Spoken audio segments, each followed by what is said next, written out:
जी हसन रजा पाशा साहब, सवालात आपके लिए इकट्ठे हो गए। Justice Aminuddin Khan, justice Naeem Akhtar Afghan, full court का फैसला और फिर शहबाज खोसा साहब ने जो कहा, प्लीज। अब इंटरेस्टिंगली मेरी बात का जवाब खोसा साहब ने दे दिया।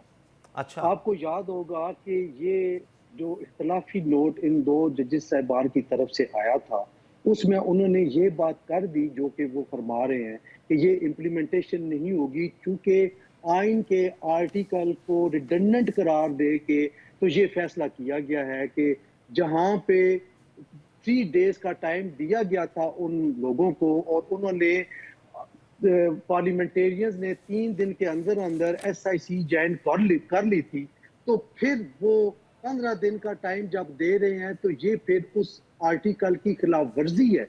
तो इसलिए उन्होंने कहा कि ये गैर आईनी है। अब ये इनकी राय है, उन्होंने राय दे दी कि ये गैर आईनी होगा इसकी इम्प्लीमेंटेशन।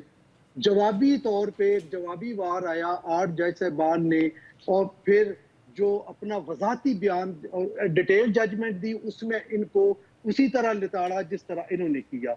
यहाँ पे ईगो के मसाइल आ गए। नहीं, लेकिन यही तो सवाल है। देखें, मेरी बात उसमें उसमें पैराग्राफ 120 में उस जजमेंट में ये कहा गया, पाशा साहब आपने पढ़ी हुई है जजमेंट, कि ये जज साहिबान जो मर्जी चाहे ये इख्तलाफ कर सकते हैं, अपनी राय का खुलकर इजहार कर सकते हैं कि क्यों वो डिसएग्री करते हैं हमारे मेजॉरिटी जजमेंट से, उसके खिलाफ अपनी कानूनी दलाइल दे सकते हैं, लेकिन वो ये नहीं कह सकते, वॉर्न नहीं कर सकते उन MNAs को कि अगर आपने ये किया तो आपके खिलाफ कॉन्सिक्वेंसेस होंगे। ना ही वो ये इलेक्शन कमीशन या किसी और इदारे को डायरेक्ट कर सकते हैं कि इस फैसले पर अमल दरामद करना गैर आईनी होगा। क्या ये और फिर बड़ा अहम सवाल ये कि जिस वक्त वो फैसला, तफसीली फैसला अभी सफ़े करतास के ऊपर उतारा नहीं गया था, उन जज साहिबान के जहनों में मौजूद था, तो आपने इख्तलाफ कैसे कर लिया एक ऐसी चीज से जो भी एग्जिस्ट ही नहीं करती?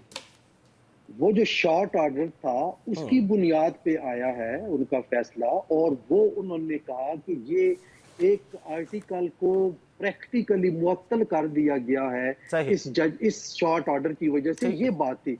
अब एक और बात है, अगर आप ये समझते हैं या कोई भी ये समझता है कि ये जजेस सुप्रीम कोर्ट में रहने के काबिल नहीं है, तो आप आर्टिकल 209 इन्वोक करें, जाएं उधर, वहां पे साबित करें। सर मेरी क्या मजाल कि मैं ऐसा कुछ समझता हूं, मैंने सिर्फ सवाल आपके सामने रखा है। मैं वही अर्ज कर रहा हूं ना, जिसकी भी ख्वाहिश है वो ये करे। लेकिन एक चीज बहरहाल मैं फुल कन्विक्शन के साथ बात कर रहा हूं कि उनकी इंटेग्रिटी पे कोई सवालिया निशान नहीं है। खोसा साहब, आप you have anything to add to it? जी, आर्टिकल 189 और 190 जो है, अगर आप अपने सामईन को दिखा सकें, decision of the supreme court binding on all other, binding है तमाम अथॉरिटीज पे। 90 है, action in aid of the supreme court, all executive and judicial authorities throughout Pakistan shall act in aid of this supreme court. और फिर article 6 की खिलाफ वर्जी बनती है ये, अगर आप कहीं आइन के 2 शिकों की खिलाफ वर्जी करने का कहते हैं किसी को, तो ये आर्टिकल 6 भी आता है, आर्टिकल 204 ऑफ कॉन्स्टिट्यूशन भी आता है, और आर्टिकल 209 के जुमरे में भी आता है। तो ये तो पाशा साहब का मशवरा ये है कि आप चले जाएं। फिर क्या आपने कोई पिटीशन फाइल की है? बड़े अपराइट हैं आप माशाल्लाह, आप करें, गो अहेड। कंट्रोल में है, फायदा लाने का कोई नहीं है, और ये उसी का रिवॉर्ड मिल रहा है अमीनुद्दीन साहब को, उसी का आपको जाना चाहिए, आपकी पार्टी की डिमांड है ये। मेरी कोई पार्टी नहीं है, मेरी वकील बिरादरी पार्टी है, और हम इस पर पाकिस्तान तहरीके इंसाफ साहब की पार्टी है, ये ना करे। तो इसमें शर्मिंदगी की कोई बात नहीं है, पार्टी है आपकी। कोई शर्मिंदगी नहीं है जी, बिल्कुल ले जा रहे हैं इस पे। मैं तो कह रहा हूँ कि रिवॉर्ड मिला है अमीनुद्दीन साहब को। सही, ठीक है। साकिब बशीर साहब, दो तीन इंतहाई अहम मराहिल जो हैं वो इस हफ्ते में बाकी हैं। ATC के जजेस के साथ मुलाकात है चीफ जस्टिस याह्या आफरीदी की। अब जो प्रैक्टिस एंड प्रोसीजर की कमेटी का इजलास जुमेरात को होना है, जिसमें जस्टिस अमीनुद्दीन खान, जस्टिस मंसूर अली शाह और चीफ जस्टिस होंगे, क्या 26वीं आईनी तरमीम का रिव्यू लग सकता है, नहीं लग सकता? 12 जुलाई के फैसले के ऊपर इम्प्लीमेंटेशन ना करने पर तौहीन अदालत की पिटीशन जो है वो एंटरटेन हो सकती है या नहीं होगी? और फिर वो उसको सुनेगा कौन? यानी उसको वही जज साहिबान सुनेंगे जिन्होंने ये फैसला दिया था, या अभी आईनी बेंच में चला जाएगा मामला? अब ये बड़ा इम्पॉर्टेंट है कि ये मामला कैसे हैंडल किया जाएगा, क्योंकि मखसूस नशिस्तों के केस की वजह से ही ये 26वीं आईनी तरमीम भी आई और उसके बाद की जो लेजिस्लेशन आई है।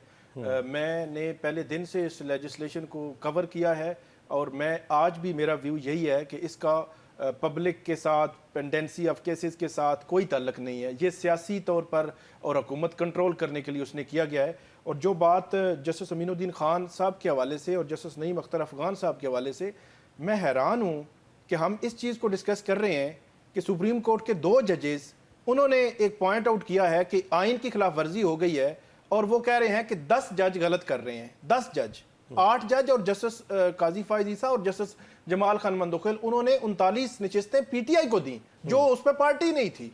तो 10 जज जो है वो गलत कर रहे हैं, गैर आईनी काम कर रहे हैं, लेकिन 2 जज जो ठीक कर रहे हैं।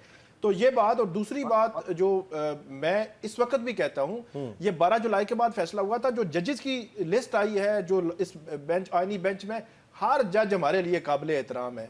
बेहतर से बेहतर वो फैसला करेगा, हम देख लेंगे। मैं बात कर रहा हूं हुकूमती इंटेंट की कि गवर्नमेंट क्या चाह रही है। गवर्नमेंट ने चाहा कि हमने जस्टिस मंसूर और मुरीब को चीफ जस्टिस नहीं बनने देना, नहीं बनने दिया। उन्होंने चाहा हमने चीफ जस्टिस याह्या अफरीदी को भी आईनी बेंच में नहीं आने देना, नहीं आने दिया। और आप देखिएगा हाई कोर्ट्स में भी आईनी बेंचेस, ऐसा नहीं है कि किसी की इंटेग्रिटी और कल को जाहिर है इन जजेस में से भी कोई करेगा नहीं उठा रहे। बिल्कुल मैं नहीं उठा रहा। मैं हुकूमती इंटेंट की, हुकूमत जो चाहेगी वो करे। ठीक है।